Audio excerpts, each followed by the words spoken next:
Engels, el origen de la familia, la propiedad privada y el Estado. ¿Por qué Engels habla de origen? Porque en su teoría se expone el origen de la organización humana desde los primeros registros hasta la civilización. ¿En qué época lo escribió? Lo escribió en 1884. Fueron, junto con Carlos Marx, pioneros y referentes del socialismo científico. ¿Y se les ocurrió escribir así, de la nada? Claro que no. De hecho, se apoyó en una corriente científica, los evolucionistas. Engels tomaría gran parte de los aportes del antropólogo Lewis Morgan, pero explicaría los orígenes de la organización social por la interacción constante entre la humanidad y la naturaleza, en la búsqueda permanente de satisfacer sus necesidades. Los seres humanos en esta relación no solo transformamos la naturaleza, sino que nos transformamos nosotros mismos, creando lo que llamamos cultura. ¿Y entonces cómo empezó todo? Para Engels, la sociedad atravesó tres grandes etapas: el salvajismo, Más conocido como el Paleolítico, el barbarismo conocido como el Neolítico. y, por último, la civilización. ¿Cómo era la vida en el salvajismo? Los hombres y mujeres vivían en los árboles de los bosques alimentándose de frutos y raíces. ¿Cuánto tiempo pasaron así? Bastante, hasta que descubrieron el fuego y una nueva forma de alimentarse, los peces. Eso les permitió alejarse de la dependencia de los bosques y orillar los ríos trasladándose a nuevos lugares. Con el descubrimiento del fuego, pudieron cocinar los alimentos y fabricaron las primeras herramientas. ¿Cómo se llamó este modo de producción? Se llamó comunismo primitivo depredador, y su desarrollo alcanzó la incorporación de nuevos alimentos, lugares y herramientas como la lanza, la maza, el arco y la flecha. Entonces, ¿cómo se organizó la sociedad en esta etapa? Olvídate que no es como la conocemos hoy. En un principio de la etapa, los grupos se organizaban en hordas, que trepaban los árboles para protegerse de los depredadores. Pero después se avivaron con los peces y empezaron a cazar, a recolectar y a desarrollar herramientas. Como vivían dependiendo del rendimiento de estas actividades para seguir sus alimentos, eran nómades, es decir, que se trasladaban de un lugar a otro armando pequeños campamentos. Algunos grupos crecían en tamaños y se iban organizando para que no sea mucho bardo. Acá se habla de clanes, es decir, un grupo reunido por lazos de parentesco, determinando qué tienen en común y cuáles son sus tipos de relación, pero no como las relaciones familiares que conocemos hoy. ¿Y el patriarcado?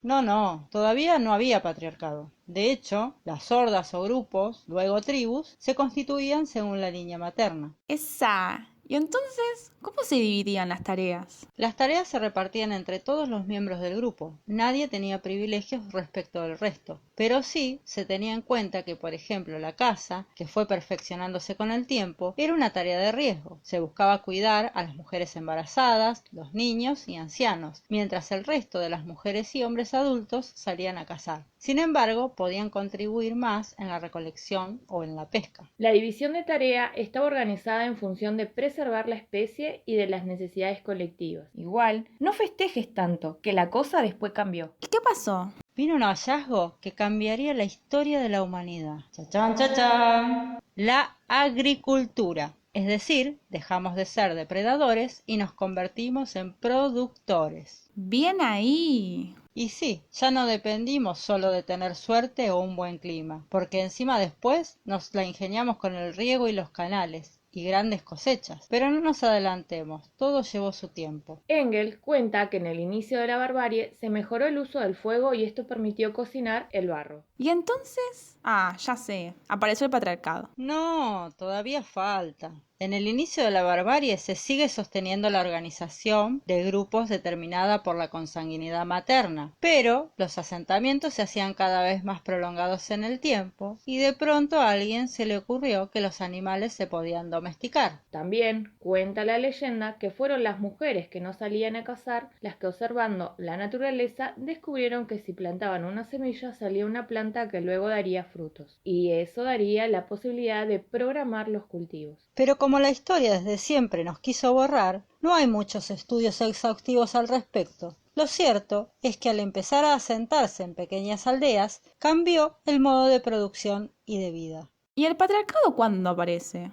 Ya nos vamos acercando, tené paciencia. Los asentamientos establecieron una nueva forma de organizar los grupos y apareció la familia sindiásmica. Ah, ¿qué es eso? Son los grupos que se constituían por una mujer y un hombre, pero no había compromisos, restricciones de infidelidad, por ejemplo, y el vínculo podía romperse por decisión de cualquiera de los dos sin mayores problemas. ¡Qué buena época! Sí, pero como dicen que lo bueno dura poco, la agricultura y la ganadería comenzaron a provocar excedentes, es decir, sobrante de producción de comida. Ah, pero qué bueno, había para todes y sobraba. Sí, pero el problema apareció rápidamente. ¿Qué se hace con lo que sobra? ¿Quién se lo queda? ¿Quién decide? ¿Y acá empezó el derrape de la historia? Y un poco, pero no de golpe. Recordá que hablamos de un proceso largo, muy largo. El excedente vino acompañado de la necesidad de llevar el control de lo que se guardaba, por ejemplo, la cantidad de cereal y el aumento de la población debido a la gran producción de alimentos. Los cambios en la familia tenían que ver con la necesidad y la división del trabajo. ¿Pero eso era bueno? No, no tanto, porque empezó a existir un sector de la sociedad que no tenía que trabajar, pero sí se dedicaba a administrar lo que otros producían. Esa forma de administración la conocemos como Estado. O sea, un trabajo de personas que empiezan a tener poder de decisión y como sobraba, no trabajaba la tierra ni criaba los animales. Ah, pero qué vivos. ¿Y quiénes eran los elegidos y elegidas? ¿Los votaba la gente? No, ese poder se lo concedían los dioses y no se discutía. Ni lerdos ni perezosos, decían. En un mundo dependiente de las fuerzas naturales, donde muchas cosas resultaban incomprensibles, mágicas, los escribas y administradores también administraron lo mágico. Así los sacerdotes y escribas eran las mismas personas y fueron los jefes. Por eso, los primeros estados que surgieron fueron teocráticos, auténticos gobiernos de los dioses. Anda,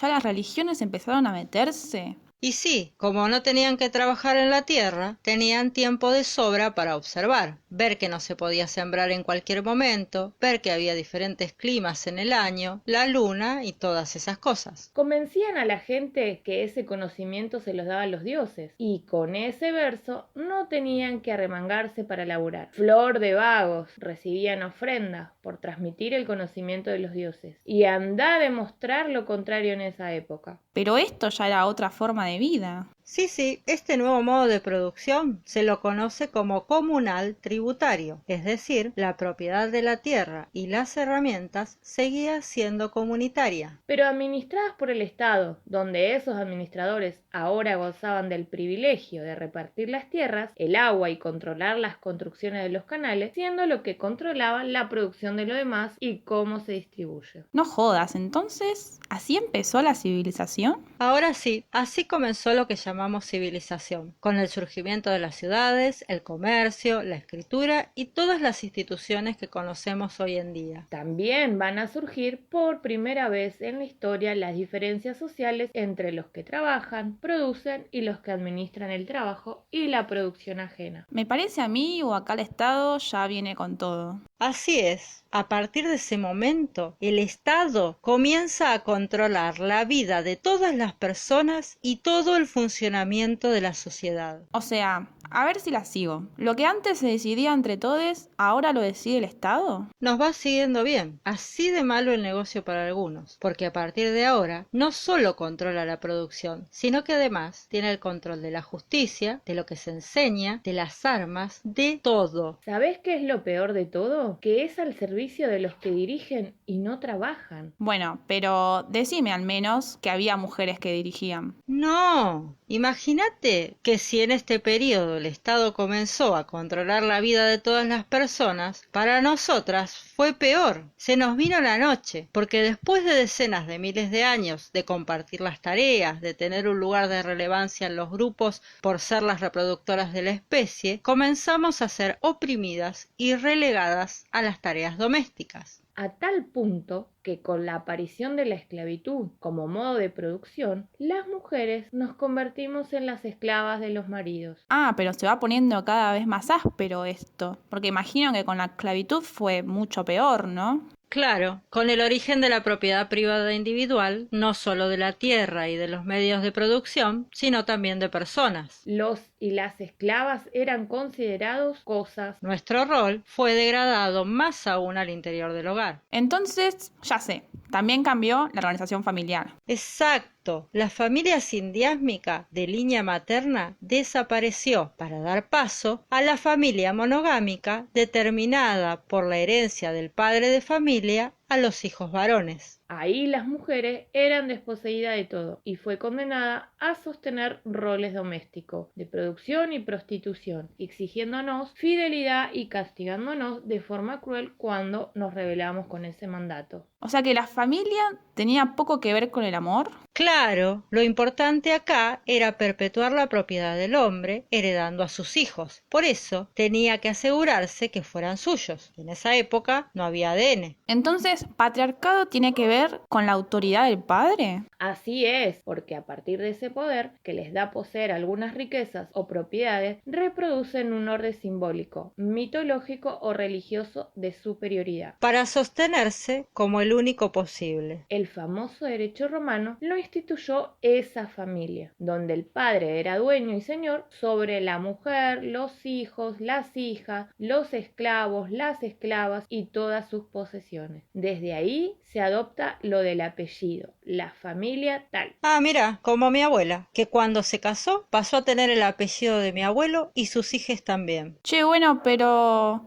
¿y el capitalismo para cuándo? Falta todavía. Antes, en algunos lugares, hubo otro modo de producción que se llamó feudalismo. Pero podemos decir, para no hacerla tan larga, que las bases de lo que hoy conocemos como capitalismo ya estaban establecidas. Había surgido la propiedad privada, las clases sociales, el Estado que aseguraba la reproducción de esas condiciones de desigualdades y el patriarcado como sistema de opresión de las mujeres. Lo que va a hacer el sistema capitalista, que lleva apenas cientos de años, es intensificar aún más estas condiciones. La explotación, la opresión y la destrucción de la vida son cada vez más insostenibles. Uf, ¿y ahora qué hacemos? Ya conocimos su origen, así que vayamos al punto. No queda otra que juntarnos y organizarnos para liberarnos de la opresión del patriarcado. Pero no hay forma de tirarlo sin derribar las condiciones que le dan vida. O sea, la sociedad dividida en clases sociales, la propiedad privada, que son la base material del capitalismo y por lo tanto del patriarcado y de las desigualdades que genera. Vamos por una nueva forma de organizar la sociedad, que no esté al servicio de la propiedad